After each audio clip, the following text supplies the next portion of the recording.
नमस्कार दोस्तों। ज्योतिष शास्त्र में जिस ग्रह को सबसे शुभ और सौम्य माना गया है वो है देवगुरु बृहस्पति। बृहस्पति महाराज 14 मई 2025 को अपना राशि परिवर्तन करने जा रहे हैं।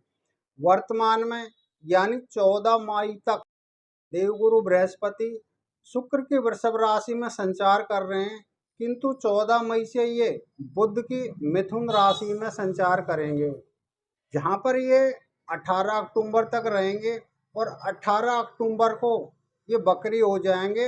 उसके बाद में ये कर्क राशि में चले जाएंगे और कर्क राशि में ये 5 दिसंबर तक रहेंगे और 5 दिसंबर को पुनः मार्गी होकर के ये फिर से बुध की मिथुन राशि में आ जाएंगे, जहाँ पर ये 10 मार्च 2026 तक विराजमान रहेंगे। सभी राशि वालों के लिए इनका भिन्न भिन्न प्रभाव देखने को मिलेगा। बृहस्पति महाराज को ज्योतिष शास्त्र में काफ़ी शुभ और लाभदायक माना गया है, किंतु ये सभी के लिए शुभ हो ऐसा कोई ज़रूरी नहीं है। ये डिपेंड करता है कि आपकी राशि से या आपकी लगन से ये किन भावों का स्वामी होता है और आपकी जन्म कुंडली में किस स्थिति में विराजमान है। देवगुरु बृहस्पति महाराज एक ही राशि में लगभग 12 महीने तक विराजमान रहते हैं, इसलिए शनि की तरह इनका भी राशि परिवर्तन बहुत महत्वपूर्ण रहता है। आज के इस कार्यक्रम में हम बात कर रहे हैं मेष राशि के जातकों के विषय में कि मेष राशि वालों के लिए देवगुरु बृहस्पति का ये राशि परिवर्तन कैसा रहेगा, क्या लाभ देगा या कुछ हानि भी देगा।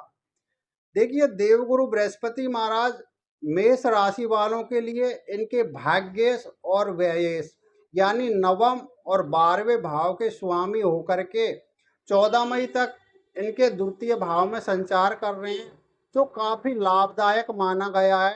किंतु 14 मई के बाद में ये मेष राशि से द्वितीय भाव से निकल के और इनके तृतीय भाव में चले जाएंगे, जहाँ पर ये 18 अक्टूबर तक रहेंगे और 18 अक्टूबर को ये इनके चतुर्थ भाव में जाकर के अपनी उच्च राशि में बैठ जाएंगे, जहाँ पर ये 5 दिसंबर तक रहेंगे। यानी 18 अक्टूबर से और 5 दिसंबर तक ये उच्च के स्थान में केंद्र में विराजमान रहेंगे। किंतु ज्योतिष शास्त्र में भी चतुर्थ भाव में बृहस्पति का गोचर लाभदायक नहीं माना गया है। 10 मार्च तक 2026 में ये मिथुन राशि में ही विराजमान रहेंगे, इसलिए तीसरे भाव में और मिथुन राशि में बृहस्पति का शुभ फल नहीं कहा गया है। मिथुन राशि बुध की राशि है और बुध बृहस्पति महाराज से शत्रुता का भाव रखता है। बृहस्पति महाराज बुध से कोई शत्रुता का भाव नहीं रखते, एक सम का भाव रखते हैं, ना दोस्ती ना दुश्मनी। लेकिन बुध बृहस्पति महाराज को पसंद नहीं करता। बृहस्पति महाराज जहाँ भी बैठते हैं उस भाव की हानि देते हैं, किंतु जहाँ पर इनकी दृष्टि जाती है उन भावों से विशेष लाभ देखने को मिलता है, क्योंकि बृहस्पति महाराज की दृष्टि अमृत बताई गई है। यानी कि एक जहाँ पर इनकी दृष्टि पड़ेगी तो एक सूखे पेड़ को भी हरा करने का काम करती है। इसलिए तीसरे भाव के कारक तत्वों में ये हानि तो करेंगे। क्या होगा? आपका स्थान परिवर्तन हो सकता है, आपका धन अपव्यय अधिक होगा, आय में कमी होगी, अपने प्रियजनों से आपका वियोग हो सकता है, कार्यों में तरह तरह के आपको विघ्न उत्पन्न हो सकते हैं, आपका मित्रों से भी विरोध हो सकता है। ऐसा फल ये देंगे आपके तीसरे भाव में। और जब ये चतुर्थ भाव में जाएंगे, जहाँ पर ये 18 अक्टूबर से और 5 दिसंबर तक उच्च के रहेंगे, तो आपके भौतिक संसाधनों में तो आपको वृद्धि अवश्य होगी, किंतु आपको कुछ सुख में कमी देखने को मिलेगी। मानसिक तनाव बढ़ सकता है आपका, जिससे आपका मन काफ़ी अशांत रहेगा। वाहन से कुछ चोट चपेट लगने का भी योग बन रहा है। घर में आपके कलेश की स्थिति बनेगी। देखिए, बृहस्पति महाराज को स्त्री की कुंडली में पति का कारक माना गया है। पति का सुख स्त्री की कुंडली में बृहस्पति महाराज से ही देखा जाता है। धर्म आध्यात्म का कारक बृहस्पति ही महाराज है। संतान का कारक भी बृहस्पति महाराज है।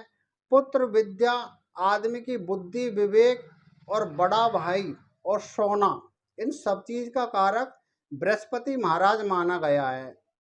जब आपके तीसरे भाव में, मेष राशि वालों के तीसरे भाव में बृहस्पति महाराज संचार करेंगे तो अपनी पंचम दृष्टि से आपके सप्तम भाव को देखेंगे। क्या होगा?